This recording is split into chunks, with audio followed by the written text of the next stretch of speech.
Hey guys, so today we're going to look at estimating square roots. All right. Now, in the previous lesson, we looked at square roots and perfect squares. Okay. So today we're going to look at estimating square roots. So what happens if you get to a section of the test or whatever and you cannot use a calculator? All right, we're going to look at how to estimate those. Okay. So we're going to do that. We're just going to look at some examples today. So let's say our first example here. Let's say we want to find the square root of 62. Okay, so the first thing we need to do, we need to look at, we'll put square root of 62 here in the middle, and we need to think about what two perfect squares is the number 62 in between. Now, by saying this, you need to know and kind of have an idea of some perfect squares, like maybe like the first 15 perfect squares. Okay, so if I go back to my chart, if you took notes from the day before, and we look at our perfect squares, we're looking at the number 62 and what two numbers is 62 in between. So if I come down here, I notice 64 is greater than 62, pretty close, and 49. So 62 would be in between those two. So if I look at the square root of 49, it will be on this side, and the square root of 64.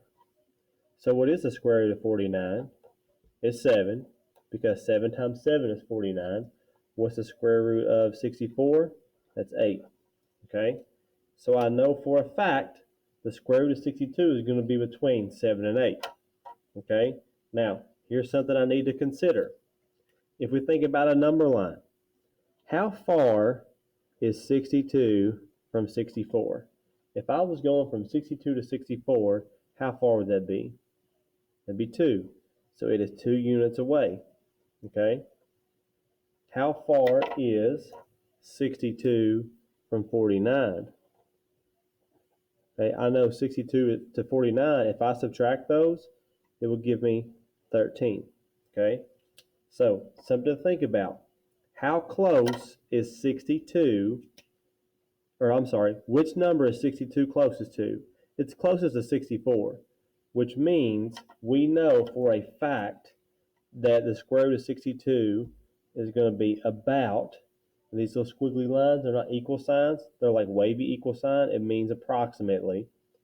It's between 7 and 8, so it's going to be 7 point something. We know it's closer to 64, which means it's going to be closer to 8. So I would say that it could be anywhere from 7.8 or possibly 7.9, about. We're approximating, okay? We're estimating. It doesn't have to be exact, all right? So, some things you want to think about, all right? Step one. Step one, find two perfect squares.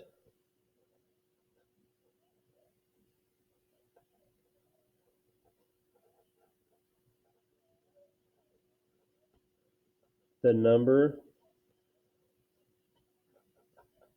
lies between. So we need to find one higher and one lower. Okay. And then step two,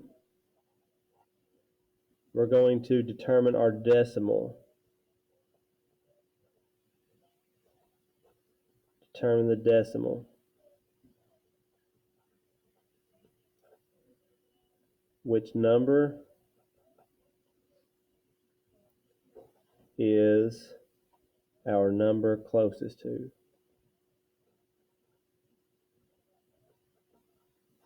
Okay.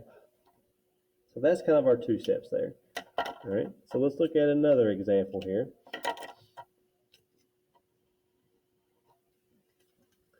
So let's say we want to estimate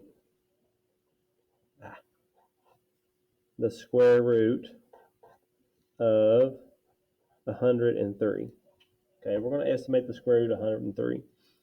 So if I put that here in the middle, I need to find a perfect square that's less than 103 and one that's greater. So look at my chart here. All right, here's my perfect squares. 103, well, there's 100, so So I know that's going to be close to 103. It's going to be between 100 and 121. So less than would be the square root of 100, because 100 is less than 103. Square root of 121. What is the square root of 100? It's 10. And if you don't know, you can use your chart. Okay. And what's the square root of 121? 11. So I know that my answer is going to be about 10 point something, because this answer is in between 10 and 11. All right. So how far is 100 from 103? If I subtract those, I'll get 3. And if I look at 103 and 121, if I subtract those, I'm going to get 18. So it's going to be closer to 10. All right. It's not in the middle, so it can't be 10.5 because it's not in the middle of those two. 3 and 18 aren't the same. It's going to be close to the lower side. So I know it's going to be about probably 10.2 or 10.3. And if you estimate 10.1, that's fine too. Okay. So just estimating, it could be around there. All right. Let's look at one more just to give you guys some examples. Now don't stress about what your decimal is. As long as it's pretty close, as long as you didn't say like 10.9, okay, because we know that this number is closer to 100. Therefore, it's going to be 10.1, 10.2, 10.3, and so on.